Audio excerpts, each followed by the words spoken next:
Lessons in antitrust, game economics, and bankruptcy in the news today. Marketplace Morning Report is supported by UKG, an HR payroll and workforce management solution designed to help make a fairy tale workplace a reality. UKG, our purpose is people. And by C3 AI. C3 Generative AI provides ChatGPT enterprise search that is verifiable, secure, and accurate across all enterprise data. C3.ai. This is Enterprise AI. I'm David Brancaccio in New York. A famous private equity firm, KKR, is buying Simon & Schuster. The Paramount Media conglomerate has agreed to sell the 99-year-old book publisher for $1.6 billion. Penguin had tried to buy Simon & Schuster, but the government said that would hurt competition. Marketplace's Samantha Fields has more. Simon & Schuster is one of the biggest book publishers in the country, along with Penguin Random House, HarperCollins, Hachette, and Macmillan. It's been doing well in the last couple of years. Its sale to KKR is subject to government approval, but is not likely to raise the same kind of antitrust concerns as the Penguin Random House deal. KKR has bought other book-focused companies in recent years, including Overdrive, a digital distributor that a lot of libraries use, and the audiobook company RB Media, which it just sold.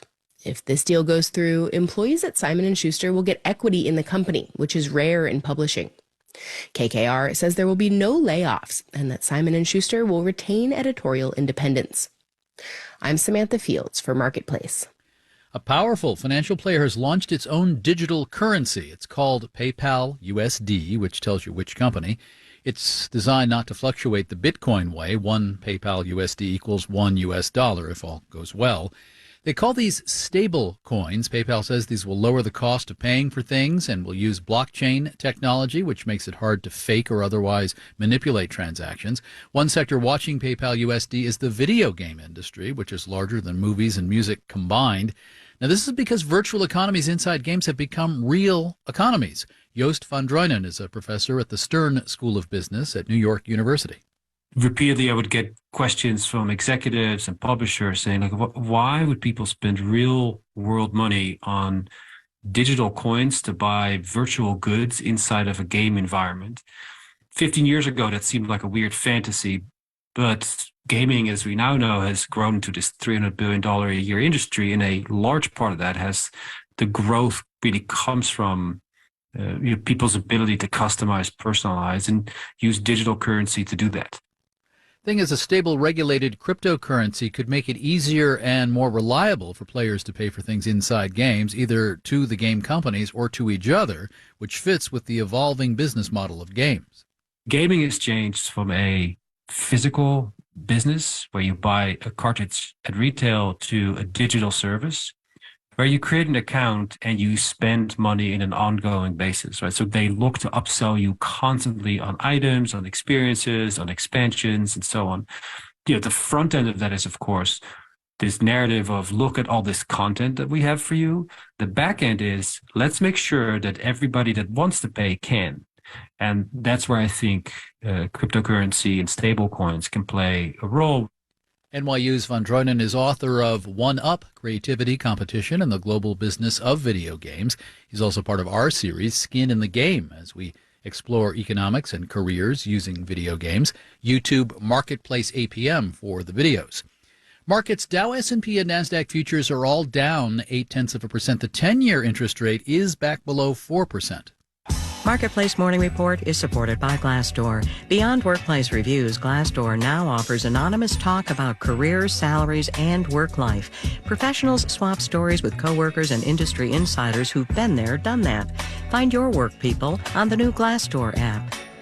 And by Amazon Business, helping provide a smarter, easier way to get the supplies businesses need to thrive. Amazon Business, your partner for smart business buying. And by Charles Schwab. The people at Schwab are passionate about helping investors. Learn more at schwab.com/whyschwab.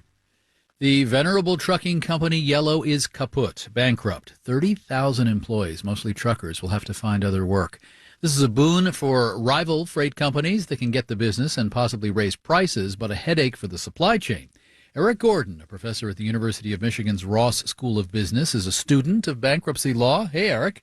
Hello, David. I mean, there's bankruptcy and there's bankruptcy. This is not just a bid to reorganize to get back going. This looks like the end. Yeah, I think this is the end, my friend. I mean, this is a company that sort of stumbled along, got that huge amount of loans from the government, still can't seem to make things work. So they're doing something kind of interesting. They're using the reorganization provision of the bankruptcy law to do a nice, slow, orderly liquidation. But there's going to be no yellow freight. There is going to be no yellow freight. So why then would you imagine that, knowing this was brewing, we had reported on it last week, many others, that some people bought up the stock last week and the stock went up with this impending disaster unfolding? Doesn't seem to make much sense. But there are some people who are willing to speculate. They're willing to buy the stock when it's really beaten down because people are expecting bankruptcy, and they cross their fingers and they hope that, wow, if the company doesn't go bankrupt or there's enough left over, I can make a lot of money because I bought it so cheaply. And then there are the memesters, the people who showed up to save GameStop and to save AMC, and they're just having fun. But some of it's just, speculation. You mentioned memesters. Also central to this story are the Teamsters, the truckers union. The company's point of view here is that the union was too tough. That's why the company's going out of business. Is that how you read this, Eric? Yeah, the Teamsters' view is that they had already done some givebacks, that the company got all of this government money and still couldn't make it work. And this company's been in trouble for like 10 years. And I think the Teamsters got to the point where they just said, look, our givebacks won't save this company. It's unsavable. It's cooked. It's done. Government money. They had gotten, about $700 million from the government at one point. Yeah, they got $700 million.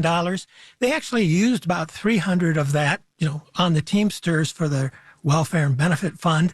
And then they used about 400 to go out and buy all these tractor trailers, which are now sitting parked somewhere. Eric Gordon, a professor at the University of Michigan's Ross School of Business. Thank you for helping us with this. My pleasure, David. And in New York, I'm David Brancaccio. It's the Marketplace Morning Report.